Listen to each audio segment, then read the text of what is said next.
London. There's an old adage in the Conservative Party, he who wields the knife never wears the crown. George Osborne tells me this as an explanation of the power vacuum at the top of British politics at the moment, a Prime Minister of a minority government, whose credibility was shot in a disastrous election, but whom nobody yet cares to challenge. People are nervous of being there first, he says, it's a kind of Mexican standoff. But the adage could apply to him too, in reverse. Osborne may never wear the crown that was within his grasp, so now he has picked up the knife. Likely lad after the Conservatives' 2015 election victory, George Osborne imagined one day challenging for the party's leadership. Photo app. Osborne will not rest until British Prime Minister Theresa May is chopped up in bags in my freezer. According to Esquire magazine, he has told this to more than one colleague at the London Evening Standard, where he has been the editor since the month of May. When this came to light, some complained at his language. Labour MP Chris Bryant said it was misogynistic, but few were surprised at the sentiment. As Private Eye put it, editing the London Evening Standard offers endless opportunities for vengeance. And Osborne, former Chancellor of the Exchequer, the second most powerful person in a government eviscerated by Brexit, has a few axes to grind. Osborne denies that his relationship with Theresa May is a psychodrama driven by his desire for revenge. Photo. New York Times. I meet Osborne in his office at the Kensington HQ of the Standard. The busy high street grumbles in the background. He's in work mode, white shirt, black trousers. On the wall are favourite front pages from his first months in the job. Macron targets City of London, a scoop that the new French president was seeking to lure investment banks to Paris, and now it's EU's turn to get bloody difficult. The latter is a not-so-veiled jab at Theresa May, who boasted before the Brexit negotiations that the EU would find out she was a bloody difficult woman. An anti-Brexit protest outside the Houses of Parliament this month. Osborne regards the Remain campaign's defeat as a personal failure. Photo app. It's a rare week that the Standard doesn't find at least one spare front page to take a swipe at the PM. A recent opinion poll allowed the headline "May can't get no satisfaction." Osborne chuckles as he points out the bloody difficult one. He has offered to speak off the record with a bit more freedom, but I ask him on the record about his relationship with the PM. I thought the position, the direction she was taking the Conservative Party in would not lead to electoral success. British Prime Minister Theresa May. Photo app. So, of course, he denies everything. I'm just trying to call it as I see it, he says. I thought the position, the direction she was taking the Conservative Party in would not lead to electoral success. I thought the negotiating approach towards Brexit that the British government had adopted would not work. That's got nothing to do with my personal relationship with her. People have interpreted it as such.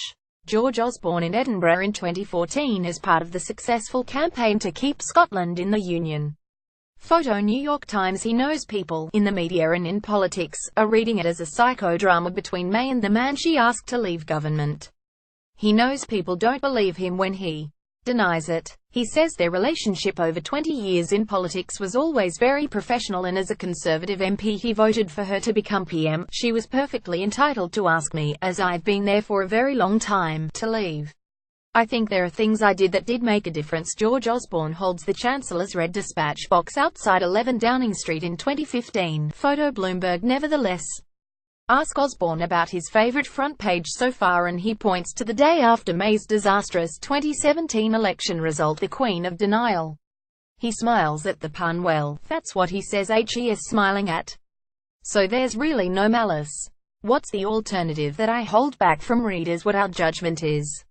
He takes his evidence that helps on the right track. The fact that during the election he got just as many complaints that he was anti-Labour as too tough on the Tories. It's a good place to be. I'm trying to occupy a space which I think is quite vacant in British politics and British media at the moment, which is somewhere in the middle. There are lots of people who don't like hard Brexit and don't like Labour opposition leader Jeremy Corbyn's politics either.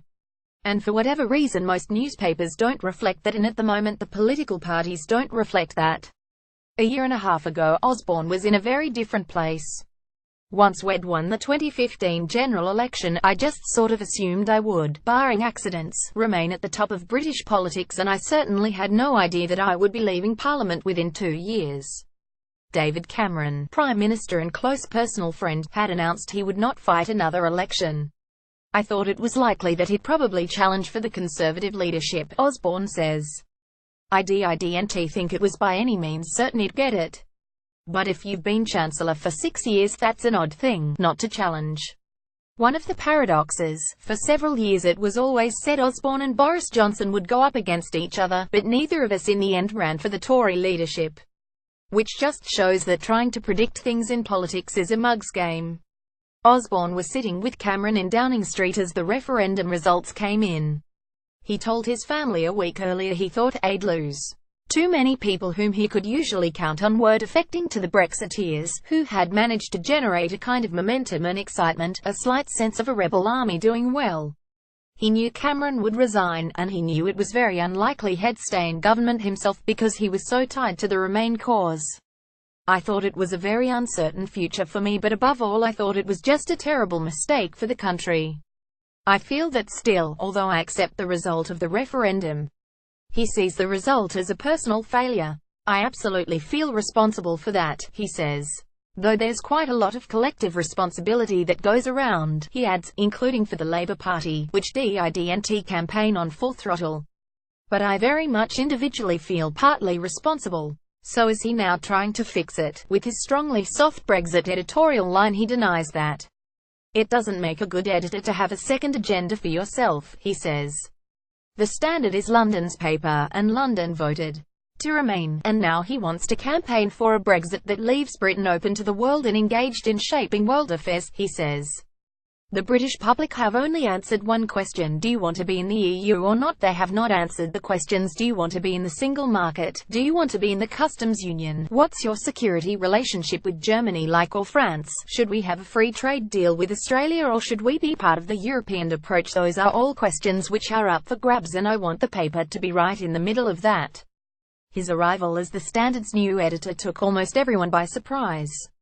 He wasn't headhunted, he says. He sorted out, persuading the Russian expatriate owners he could make the paper more interesting and give it greater impact, especially on politics. I was thinking, I'm 45 and I could either spend the rest of my life talking about having been Chancellor of the Exchequer and talking about what I was doing in my late 30s and early 40s and making a living off that. Or I could go and try and do something new and different. The appointment won him a new nickname, George Six Jobs Osborne. When his move to the Standard was announced in March, he was still MP for Tatton, on the outskirts of Manchester. He stood down in April, the day after May called a snap election. At the time he said he was stepping down from the House of Commons for now.